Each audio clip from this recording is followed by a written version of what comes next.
Hello everyone, my name is Nick Platerotti and this is the discussion board video on favorite intervention from Dr. Tom's assessment class.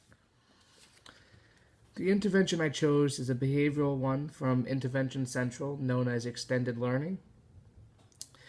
Extended learning is the idea that students are able to process concepts and ideas and strategies that are learned in the classroom and use and apply those strategies in other environments or other settings.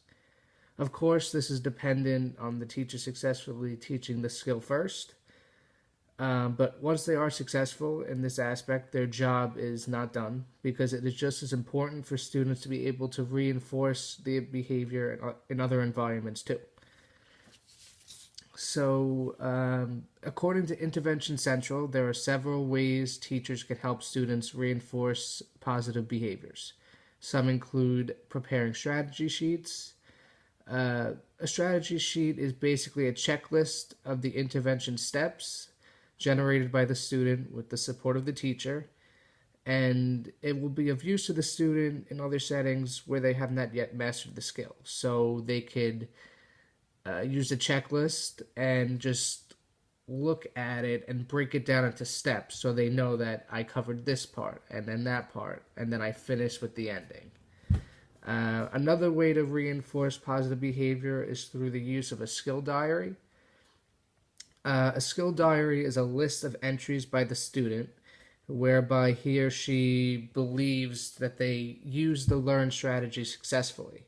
So this is a way of monitoring, but the teacher would also have periodic conferences with the student to monitor their progress.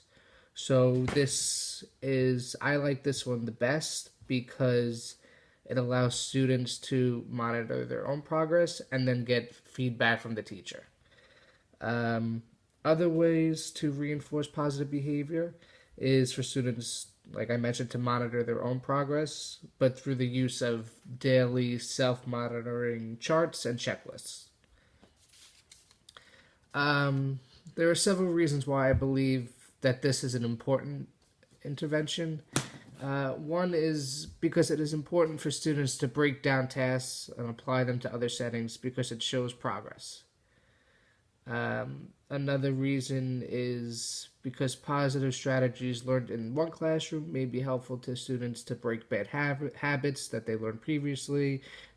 May it be in another classroom at a point, or at home, or something like that. Another reason is because I believe that strategies learned in one area might prove to be even more beneficial in other areas. That's why it's really important for them to translate one strategy that they learned in a specific classroom and be able to bring it to other settings or areas that they feel it's most appropriate.